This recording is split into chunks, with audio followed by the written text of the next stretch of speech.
ఎవడు మన దిక్కు తిరిగి చూడాడు. మామూలుగా నువ్వు నినాదాలు ఇచ్చుకుంటూ పోతే ఎవడు చూడాడు రోడ్డు మీద. అదే డీజే బాక్స్ పెట్టుకుని ఎవరుకుంటా దుంకుకుంటావో అరే ఏంద్ర ఈ సౌండ్ అని అందరూ చూస్తారు. కాబట్టి టీబీజీ కేసుకు మళ్ళీ పూర్వవైభవం రావాలంటే కోల్బెల్ట్ ఏరియాలో పునర్వైభవం రావాలంటే మీరు మిలిటెంట్ యాక్టివిటీ చేయాలి.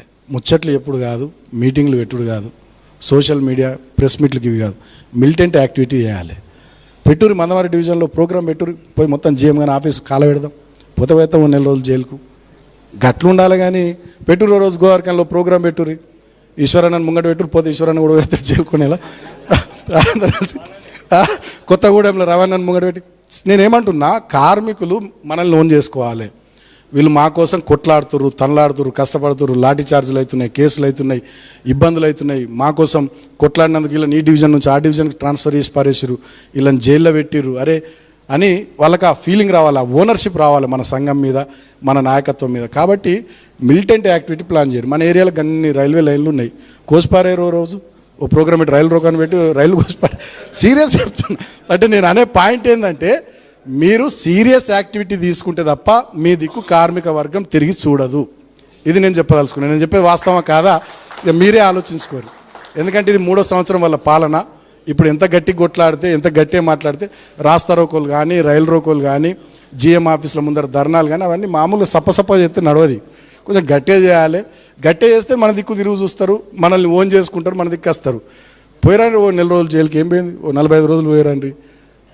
జైలుకు పోతే ఓ కేసు అయితే మంచిగా మెడల్ వచ్చినట్టు, గోల్డ్ మెడల్ వచ్చినట్టు ఫీల్ కావాలి తప్ప భయపడద్దు. కాబట్టి నేనేమంటున్నది, నేను ఉత్తగా చెప్తలే, ఆ మిలిటెంట్ యాక్టివిటీతో ఏంటంటే మనల్ని ఆ వర్గం ఓన్ చేసుకుంటుంది. అరే వీళ్ళని సంఘాన్ని ఓడగొట్టినాం, ఎమ్మెల్యేలను ఓడగొట్టినాం, గవర్నమెంట్ పోగొట్టినాం, అయినా కూడా వీళ్ళు మనసులో పెట్టుకోకుండా మా కోసం కొట్లాడుతుర్రు, మా కోసం కష్టపడుతుర్రు, అసలు వీళ్ళే మా బిడ్డలు, వాళ్ళు పరాయోళ్ళు అనే ఫీలింగ్ కాంగ్రెస్ బీజేపీల మీద మన కార్మిక లోకానికి వస్తుంది.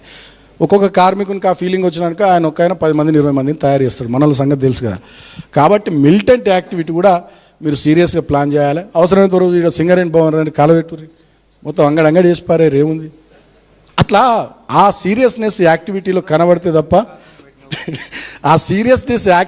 కనబడితే తప్ప కార్మికులు పూర్తి స్థాయిలో మన దిక్కు వచ్చేటటువంటి అవకాశం ఉండదు. ఇప్పుడు మనం చూస్తున్నాం వాటిలో అయితే బాల్కా సుమన్ ఒక ప్రజాప్రతినిధి, టీఆర్ఎస్ నాయకుడు ఏ రకంగా అయితే మిలిటెంట్ పోరాటం అంటుండో ఒకసారి ఆలోచించాలి తెలంగాణ ప్రజానీకం, అదేవిధంగా అన్ని పార్టీలు.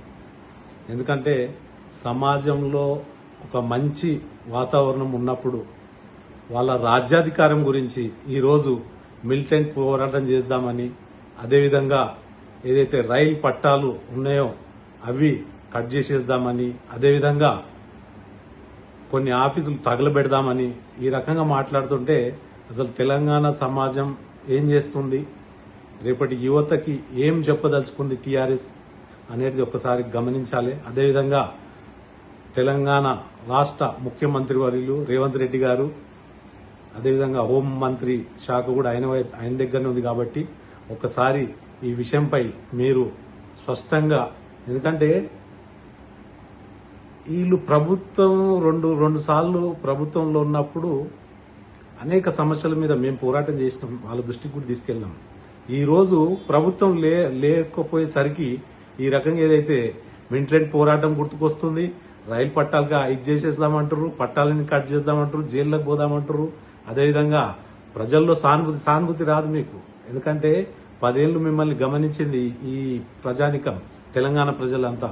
ఒక్కసారి ఆలోచించి మాట్లాడండి. ఎందుకంటే ప్రజల మద్దతు కూడబెట్టాలంటే మనం ప్రజలకు ఏం చేయాలని. అదేవిధంగా నేను మీ టీఆర్ఎస్ ఆఫీస్ తలగబెట్టండి, మీ భవనాలు ఏవైతే ఉన్నాయో తలగబెట్టండి అని వీరులు కూడా అనొచ్చు. కానీ ఆలోచించి మాట్లాడండి. మనం ప్రజాస్వామ్యంలో ఉన్నాం. ఎక్కడ పోతుంది, ఏం సంస్కృతి మీరు నేర్పించారు ప్రజలకు, ఈ రకంగా మీరు మాట్లాడండి.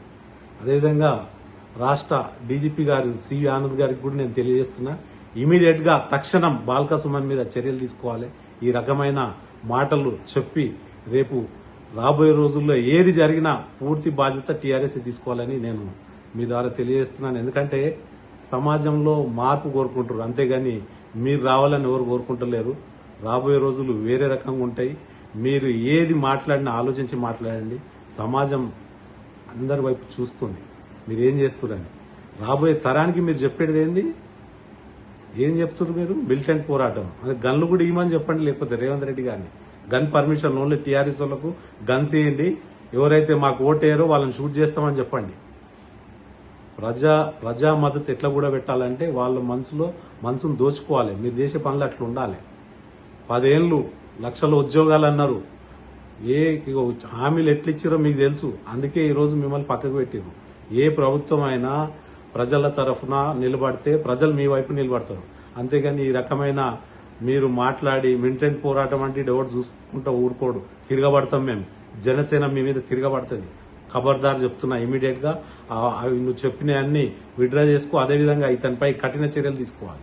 ఎందుకంటే ఎక్కడ ఏం జరిగినా పూర్తి బాధ్యత బాల్క సుమంది అని నేను మీ ద్వారా తెలియజేస్తూ, అదేవిధంగా ఇటువంటి భాష ఇంకోసారి మాట్లాడొద్దని యావత్తు తెలంగాణ ప్రజల తరఫున నేను ఖండిస్తూ, అదేవిధంగా బాల్క సుమన్ మీద చర్యలు తీసుకోవాలి రేవంత్ రెడ్డి గారు, అదేవిధంగా భారతీయ జనతా పార్టీ నాయకులు కూడా. ఎందుకంటే సెంట్రల్ గవర్నమెంట్ సంబంధించిన రైల్వే ట్రాక్లు, ఎందుకంటే ఇది ప్రజాధనంతో ప్రజలు ఇచ్చే ట్యాక్సుల ద్వారా ఈ రోజు రైల్వే ట్రాక్లు గాని, ఏదైతే ఆఫీసులు గాని ఇవన్నీ ఉంటాయి, దాన్ని విధ్వంసం చేద్దాం, మిలిటెంట్ పోరాటం చేద్దామని పిలుపునిచ్చిన నాయకుడిని ఇమ్మీడియట్ గా అరెస్ట్ చేయాలి. పలు సెక్షన్ల కింద ఆయనని జైల్లో పెడితే ఇంకోసారి ఎవరైనా మాట్లాడేటప్పుడు జాగ్రత్త మాట్లాడతారు. అంటే గవర్నమెంట్ లో ఉన్నప్పుడు ఒక మాట, గవర్నమెంట్ లో పోగానే ఈ రకంగా మాట్లాడతారు. దయచేసి ప్లీజ్ అర్థం చేసుకోండి. దీన్ని మేము పూర్తిగా ఖండిస్తున్నాం. బాల్క సుమన్ గారు ఇప్పుడన్నా ఆలోచించి మాట్లాడండి. Thank you.